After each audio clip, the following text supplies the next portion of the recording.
ಸ್ಯಾಂಡಲ್ವುಡ್ನ ಸಂಪೂರ್ಣ ಮಾಹಿತಿಗಾಗಿ ನಮ್ಮ ಕೆಎಫ್ಐ ಯೂಟ್ಯೂಬ್ ಚಾನಲ್ನ ತಪ್ಪದೇ ಸಬ್ಸ್ಕ್ರೈಬ್ ಮಾಡಿ ಹಾಗೂ ಪ್ರತಿಯೊಂದು ವಿಡಿಯೋಗಳ ಅಪ್ಡೇಟ್ಸ್ಗಳಿಗಾಗಿ ಪಕ್ಕದಲ್ಲಿರುವ ಬೆಲ್ ಬಟನ್ ಅನ್ನು ಕ್ಲಿಕ್ ಮಾಡಿ. ತೀವ್ರ ಕುತೂಹಲ ಕೇಳಿಸಿದ್ದ ಹಾಗೂ ಪೈಪೋಟಿಯಿಂದ ಕೂಡಿದ ಸ್ಪರ್ಧೆಯಲ್ಲಿ ಶಶಿಕುಮಾರ್ ಅಂತಿಮವಾಗಿ 50 ಲಕ್ಷ ರು ನಗದು ಹಾಗೂ ಟ್ರೋಫಿ ತಮ್ಮದಾಗಿಸಿಕೊಂಡಿದ್ದಾರೆ.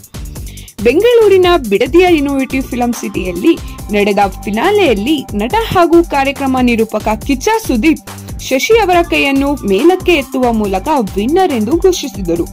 ಫಿನಾಲೆಯವರೆಗೆ ತಲುಪಿದ್ದ ಕವಿತಾ ಅವರು ಈ ವಾರ ಮನೆಯಿಂದ ಮೊದಲು ಹೊರಬಂದರು. ಗಾಯಕ ನವೀನ್ ಸಜ್ಜು ರನ್ನರ್ ಅಪ್ ಆದರು.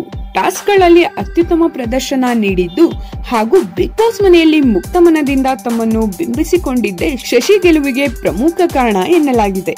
ಬಿಗ್ ಬಾಸ್ ಫೈನಲ್ ಎಪಿಸೋಡ್ನ ಅಂತಿಮ ಘಟ್ಟದಲ್ಲಿ ಎಲಿಮಿನೇಟ್ ಆಗಿ ಹೊರಬಂದ ಆಂಡಿ ಸುದೀಪ್ ಅವರೊಂದಿಗೆ ಶೋನಲ್ಲಿ ತಾವು ಕಳೆದ ದಿನಗಳನ್ನು ಮೆಲುಕು ಹಾಕಿದರು. ಹಾಗೆ ಅವರ ಮುಂದೆ ಪರ್ಫ್ಯೂಮ್ ಅನ್ನು ಮನೆ ಮಂದಿಯ ಕಣ್ಣುಗಳಿಗೆ ಹಾಕಿದ್ದು ತಪ್ಪು ಎಂದು ಕ್ಷಮೆಯಾಚಿಸಿದರು. ಮತ್ತೆಂದೂ ಇಂತಹ ತಪ್ಪು ಮಾಡುವುದಿಲ್ಲ ಎಂದರು. ಮೊಬೈಲ್, ಫೇಸ್ಬುಕ್, ಮೇಲ್, ವಾಟ್ಸ್ಆಪ್ ಯಾವುದೂ ಇರಲಿಲ್ಲ. ಮನೆಯೊಳಗೆ ನನ್ನೊಂದಿಗೆ ನಾನಿದ್ದೆ. ನನ್ನ ಜೀವನದಲ್ಲಿ ಮತ್ತೆಂದೂ ಇಂತಹ ಅವಕಾಶ ಸಿಗುವುದಿಲ್ಲ. ಇದಕ್ಕಾಗಿ ಧನ್ಯವಾದ ಎಂದು ಹೇಳಿದರು.